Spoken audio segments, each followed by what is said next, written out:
नमस्कार, मैं अंशिका सिंह और इस वक्त मैं मौजूद हूँ महर्षि यूनिवर्सिटी की स्टूडियो में, जहाँ हमारे साथ हैं जी न्यूज़ की सीनियर एंकर प्रिया सिंह जी। हेलो मैम, मैं आपका वेलकम करना चाहूँगी महर्षि यूनिवर्सिटी में और हमारे मीडिया एकेडमिक फेस्ट में। तो सबसे पहले तो मैं आपसे यही जानना चाहूँगी, एज अ चीफ गेस्ट हमने आपको इनवाइट किया है, तो आपकी क्या फीलिंग्स हैं? आप एक्साइटेड हैं कि नहीं हैं हमें ज्वाइन करने के लिए? Thank you so much Anshika, बहुत बहुत शुक्रिया आपका। और आपने सवाल पूछा कि क्या फीलिंग्स है, एक्साइटमेंट है या नहीं। Yes. आप सबसे पहली बात मैं यहाँ ये कहना चाहूँगी, वापस इस कैंपस में आकर के मुझे मेरे कॉलेज के दिन याद आ गए क्योंकि हमने भी शुरुआत कभी यहीं से किया था। जहाँ आज आप बैठी हैं वहाँ मैं हुआ करती थी। इसी तरीके का एटमॉस्फेयर हुआ करता था। और तो वो एक अलग फीलिंग, अलग एक्सपीरियंस जो फिर कई सालों के बाद, मतलब एक दशक के बाद कम से कम, मैंने आज जिया और महसूस किया।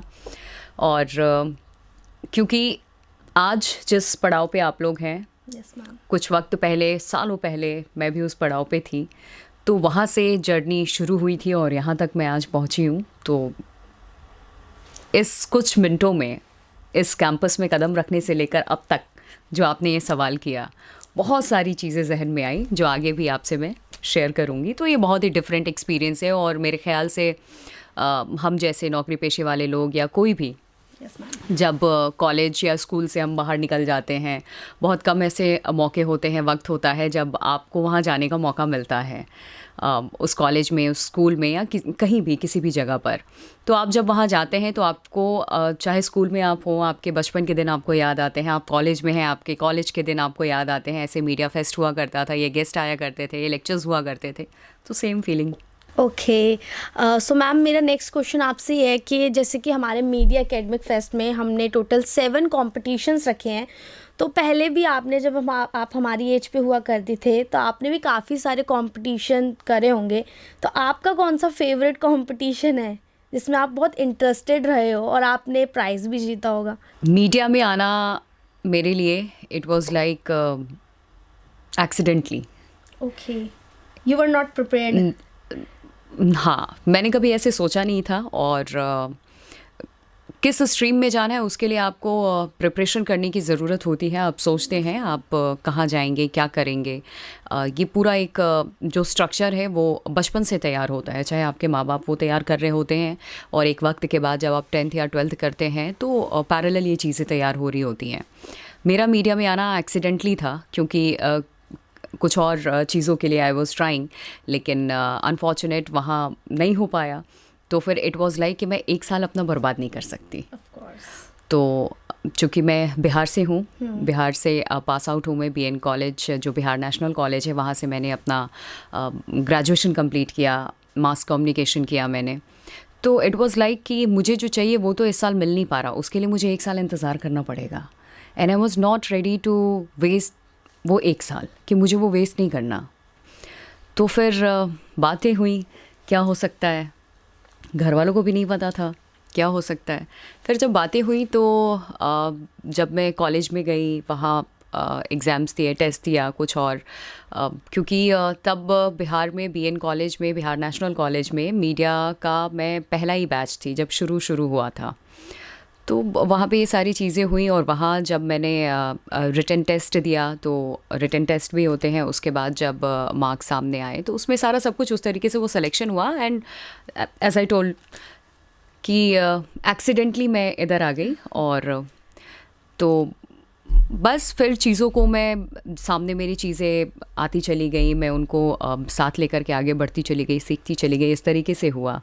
तो कई बार कुछ चीज़ें इस तरीके से होती हैं जो आपने कभी प्लान किया नहीं है, लेकिन जब वो आपकी लाइफ का हिस्सा बन जाती हैं, या फिर आप सोचते हैं ऐसा करना चाहिए क्या। मेरा ये था कि मुझे एक साल वेस्ट नहीं करना, और इस एक साल को बिना वेस्ट किए मैं क्या कुछ गेन कर सकती हूँ। तो ये मैंने गेन करना शुरू किया और मुझे अच्छा लगने लगा, इंटरेस्ट डेवलप हो गया। तो फिर मैं इधर ही रह गई। फिर मैंने स्ट्रीम अपना स्विच नहीं किया और आगे बढ़ती चली गई। तो इस तरीके से। और आपने पूछा था कि सबसे फेवरेट क्या हुआ करता था। तो आप लोगों के बीच में डिबेट्स होते हैं, yes, आपके टीचर्स भी, आपके जो प्रोफेसर्स हैं वो करवाते होंगे।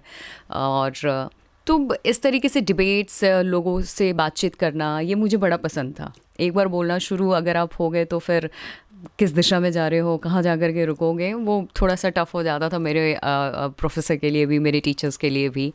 तो सबसे बेस्ट पार्ट, अगर मुझे कोई भी असाइनमेंट मिलता था तो उसमें बेस्ट पार्ट मुझे जब हम ग्रुप में डिस्कशन करते हैं या फिर डिबेट्स जो होती हैं, वो मुझे लगता था।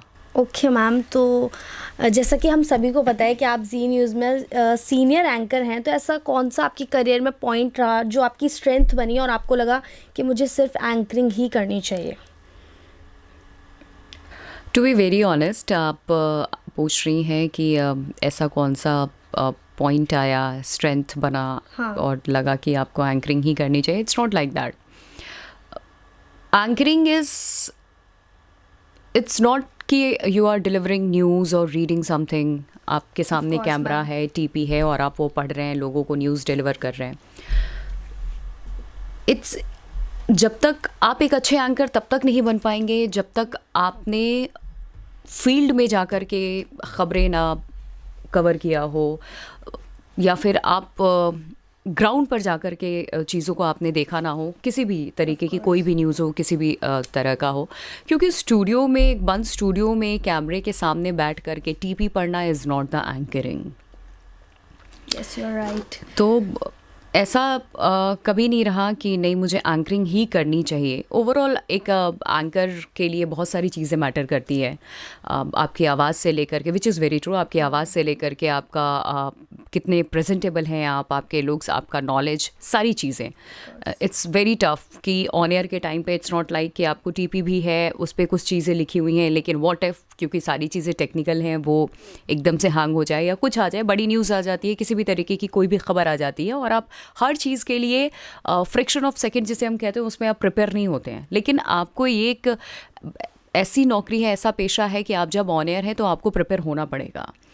इट्स लाइक कि आपको, हाँ, जानकारी होनी चाहिए कि इसका पहले क्या था, आप अपडेट अभी अभी आपके पास आया, लेकिन पिछला क्या है और आगे क्या होने वाला है। तो शब्दों का खेल होता है सब कुछ।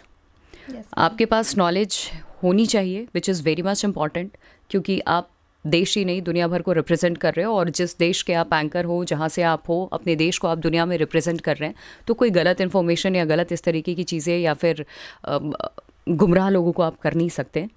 तो ऑब्वियसली आपका जो बेस है वो बहुत स्ट्रांग होना चाहिए। अपार्ट फ्रॉम दैट कि आप, मैं कहती हूँ एक चीज़ हमेशा कि जो देश है ना, उसको एक बंद कमरे में बैठ करके आप कभी डिस्क्राइब नहीं कर सकते, वो एक्सपीरियंस कभी नहीं कर सकते। उस देश को ना आप लाइब्रेरी में कभी नहीं पढ़ सकते।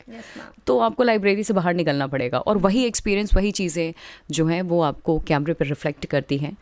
एक वो एंकर जिसने देश को लाइब्रेरी में बैठ करके पढ़ा, और एक वो एंकर या वो जर्नलिस्ट जिसने देश को देखा है खुद ग्राउंड पर जा कर के हर चीज़ को। तो ये फ़र्क होता है। ओके मैम, तो अगर किसी को भी अपना करियर एंकरिंग में बनाना है तो उनको एक बार रिपोर्टिंग तो ज़रूर करनी ही चाहिए। रिपोर्टिंग करनी इसलिए चाहिए ताकि आपका जो कॉन्फिडेंस है वो बिल्डअप होता है। Yes ma'am. अब एंकर ही आपको बनना है, आप एंकर आराम से बन जाएंगे। आप एक स्टूडियो में बंद जो कमरा है उसके सामने आप एंकरिंग कर सकते हैं। लेकिन अब जो एंकरिंग का कॉन्सेप्ट है, न्यूज़ रीडर और एंकर के बीच में जो डिफरेंस है उस चीज़ को समझना होगा। यू आर नॉट हियर कि आप सिर्फ न्यूज़ को पढ़ रहे हैं, जो टीपी पे 4 चीज़ें लिख के दी हुई हैं उसको आप पढ़ रहे हैं, वो डिलीवर आप कर रहे हैं। Anchoring is something different, news reading is completely different. आज भी वो चीज़ें हैं, वो कॉन्सेप्ट हैं, लेकिन दोनों दो अलग चीज़ें हैं। अगर आप एंकर हैं तो एंकर को इतना स्मार्ट होना पड़ेगा कि उसको पता है कि ये चीज़ क्या है। फिर वही बात मैं कहूँगी कि एक बंद कमरे में किताबी ज्ञान का एक्सपीरियंस अलग होता है, और जब आप ग्राउंड पे जाते हैं तो वही किताब से लिया हुआ ज्ञान और ग्राउंड से आपको जो एक्सपीरियंस होता है वो अलग होता है। और फिर जो ये दोनों का कॉम्बिनेशन है ना, वो यहाँ बैठने के बाद जब स्क्रीन पे आपके रिफ्लेक्ट होता है, वो जो चीज़ निकल के आती है उसको कोई बीट नहीं कर सकता। फिर दैट इज़ एंकरिंग। मैम, मुझे आपको देख के तो ये लग रहा है कि आप मेरे आइडल बनने वाले हैं अब कुछ ही देर में। सो मेरा क्वेश्चन भी यही होगा आपसे कि आपका कोई आइडियल है जिनको देख के आपको लगता हो कि हाँ, इनकी तरह मुझे बनना है, या फिर ये जो चीज़ें करते हैं वो मुझे अपने ऊपर अप्लाई करनी चाहिए? आइडल का मतलब ही यही होता है कि आप किसी से इंस्पायर्ड हैं। वो अच्छा लग रहा है, अब उनकी जो हैबिट्स हैं या फिर जिस तरीके की चीज़, जो अचीवमेंट उनकी लाइफ में रही हैं, लेकिन कभी ये नहीं लगा कि एक मेरा ये मानना है, मेरी अपनी ये सोच है कि मैं उसकी तरह बनना चाहती हूँ। मैं इंडिविजुअल प्रिया हूँ, मैं प्रिया ही रहूँगी। course, and you are अच्छी चीज़ें amazing. उसको आप पिक करो, आप खुद जो हो अपनी आइडेंटिटी कभी मत खो, कभी इसको जाने मत दो। हाँ, हम घर में बचपन से अच्छा सीखते हैं, लेकिन ये मेरी अपनी सोच है, ये सोचने का तरीका सबका अलग अलग होता है। कुछ लोग इसको एक्सेप्ट करते हैं, कोई नहीं भी करता है, लेकिन ये चीज़ होनी चाहिए कि आप जो हो ना वो अपने अस्तित्व को मत खो, Yes, ma'am. क्योंकि आप दूसरों की चीज़ों को अडाप्ट करने के चक्कर में आप अपने आप को खोते चले जाते हैं, विच इज़ कम्प्लीटली रॉन्ग, क्योंकि आप रह ही नहीं जाएंगे। Yes, तो ma'am. आपके अंदर भी, हर इंसान के अंदर अच्छाइयाँ भी होती हैं, बहुत सारी चीज़ें होती हैं, तभी आप यहाँ पर हैं। Of course, ma'am. तो उस क्वालिटी को आप पॉलिश कैसे कर सकते हैं, उसको और बेहतर कैसे बनाया जा सकता है, ये आप सीख सकते हैं उस इंसान से। जिस इंसान की चीज़ें, जिसका जो लाइफ स्ट्रक्चर रहा है, अचीवमेंट्स रही हैं, वो आपको अच्छी लगती हैं, उसका इम्पैक्ट आपकी लाइफ पे वो दिखने को, वो रिफ्लेक्ट होगा आपकी लाइफ पर, लेकिन आप वो बनेंगे और वैसा ही बनना है, is completely wrong. Yes ma'am. So आप हमारे मतलब स्टूडेंट्स जो हैं उनके लिए कुछ मैसेजेस देना चाहती हैं, बिकॉज़ उन्होंने काफ़ी सारी चीज़ों में कंपटीशन में पार्टिसिपेट लिया है और वो जीते भी हैं, तो उनके लिए कुछ मैसेज आप देना चाहेंगी? ऑल द वेरी बेस्ट, यही कहना चाहूँगी कि आगे फ्यूचर के लिए आप लोग इस तरीके से प्रिपरेशन और करते रहिए, लेकिन किताबी ज्ञान के साथ साथ जो प्रैक्टिकल नॉलेज है, जिसे अभी मैंने बताया, वो बहुत ज़रूरी है। और ये तभी आएगा जब अभी आप लोग पढ़ रहे हैं, एक आपका बेस तैयार हो रहा है, एक स्ट्रक्चर तैयार हो रहा है, लेकिन इस कैंपस से, इस यूनिवर्सिटी से जब आप बाहर निकलेंगे इंटर्नशिप के लिए, बाकी चीज़ों के लिए, तो आपको बहुत ही एक, जो अभी जिस न्यूज़ रूम को आपने अपने जहन में बिठा रखा है और जैसा वर्क कल्चर या जिस तरीके की चीज़ें, या फिर ये एंकर, कैमरा, लाइट, एक्शन, ये ग्लैमरस आपको लगती हैं, इसका बिल्कुल ऑपोजिट, बहुत ही चैलेंजिंग, और एक्चुअली में जो चीज़ें हम भी आपके सामने लेकर के आते हैं, बड़ी छन के आती हैं वो आपके सामने। तो आप एकदम रफ़ एंड टफ चीज़ों के लिए अपने आप को प्रिपेयर कर लीजिए, क्योंकि किताब से जितना ज्ञान लेना है, जो बेस स्ट्रॉन्ग करना है, जो स्ट्रक्चर बनाना है, वो आप कर रहे हैं। इसके ऑपोजिट एक जो न्यूज़ रूम की दुनिया है, जो जर्नलिज्म की दुनिया है, वो वेट कर रही है, और वहाँ जब आप कदम रखेंगे तो यहाँ का ज्ञान आपका काम आएगा, पेशेंस आपका काम आएगा, और फिर बहुत ही अलग एक्सपीरियंस भी आपको होने वाला है, विच इज़ कम्प्लीटली डिफरेंट। जो आपको टीवी पर दिखता है वो चीज़ें बहुत छन के आती हैं, बहुत ज़्यादा रिफाइन वे में आती हैं, और वो चीज़ जब आपके सामने ऐसे रख दी जाएगी और उसको जब आपको सजा के देना होगा, तो इस कॉलेज का, इस कैंपस का, इस यूनिवर्सिटी से जो आप लेकर के जा रहे हैं, जो पेशेंस, जो पढ़ाई से आपने सीखा है, और जो बेस आपका तैयार हुआ है, इन सब की मदद आपको वहाँ पड़ने वाली है। Okay ma'am, so thank you very much कि आपने अपना इतना कीमती टाइम जो है वो हमें दिया, और आपने अपनी लाइफ के कुछ एक्सपीरियंसेस हमसे शेयर करे। तो ये थी जी न्यूज़ की सीनियर एंकर प्रिया सिंह। बने रहें हमारे साथ राजवार्ता पे और देखते रहें मुझे अंशिका सिंह। नमस्कार।